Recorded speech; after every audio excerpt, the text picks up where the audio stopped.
Reporting for Intermountain Christian News, I'm Dr. Anthony Harper here in the James Brady Press Room of the White House.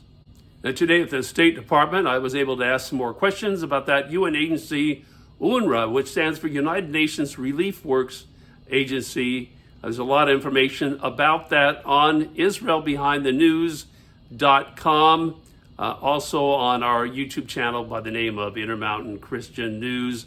I've been asking challenging questions about this UN agency, UNRWA, since 2017, when I was able to ask a question here in the first week of Trump administration press meetings to Press Secretary then Sean Spicer. So I will be playing a video clip right after this video of that first question about that UN agency, UNRWA, as well as a UN question today. Now, I've asked several questions about UNRWA, and one of them went viral on the Republican Twitter page. So there's a lot to know about this UN agency that, from many reports, incites children to hate against the Jews. In their curriculum, Senator James Risch has been a key senator. He's been the chairman, I should say, of the Senate Foreign Relations Committee. So look up Senator James Risch and UNRWA. There's a lot of information that he has been involved with, leading an investigation by the GAO into this organization. It has been designated as a terrorist organization by Senator James Risch and David Bedin with Israel Behind the News and other news outlets. A lot to study about this issue. The main problem, the main concern for Senator Risch and Israel Behind the News, a news reporter David Bedin in Israel and many other sources, is the fact about the UNRWA inciting children to hate Jewish people, the textbooks glorifying the killing of Jews, glorifying terrorists. Now, of course, in the news, you heard about the White House learned that Hamas was involved in UNRWA, and also UNRWA facilities being used as staging facilities for Hamas to shoot their rockets from, the Hamas headquarters being under UNRWA schools, clinics. Very troublesome issues about UNRWA that many Israelis are concerned about. Now, we recently had an UNRWA development in the Knesset where they voted to ban UNRWA in Jerusalem, but no banning of UNRWA in Bethlehem or other places in Israel.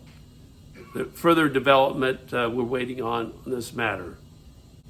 In context, I've been reporting here at the White House since 2011 during the Obama administration. I've witnessed a lot. I actually traveled with the press with President Obama to Ramallah, to the headquarters of Palestinian organization there, where Mahmoud Abbas was there with President Obama doing a presentation.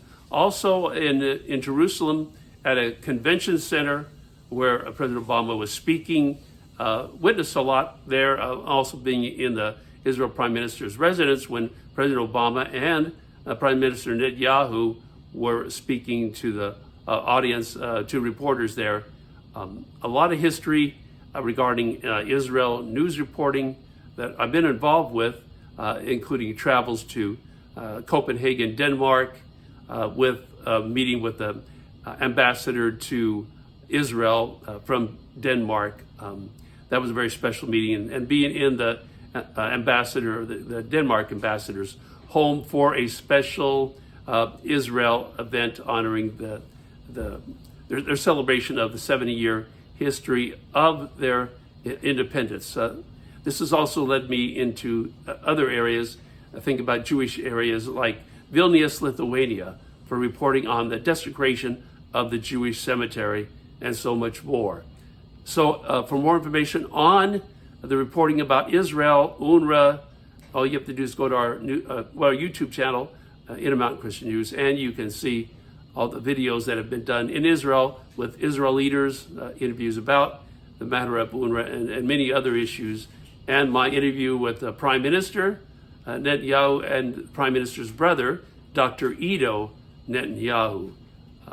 So much more in development, a lot of concerns about the Middle East and what's going to be happening. Now that there's a new administration, Donald Trump has been reelected. He will most likely repeat his policies as he has before in defunding that UN agency, UNRWA, and being stronger in support of Israel. Of course, we know there's a lot of anxiety about the new policy changes that will be happening, and when President-elect Donald Trump takes office here at the White House in January 2025.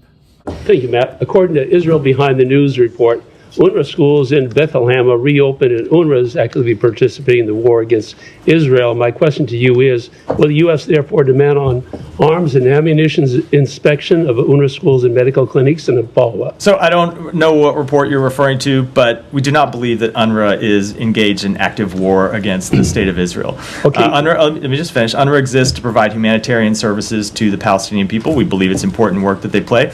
Now, we take very seriously the allegations that there were UNRWA employees who were involved in the terrorist acts of October 7th and made clear that that's absolutely unacceptable.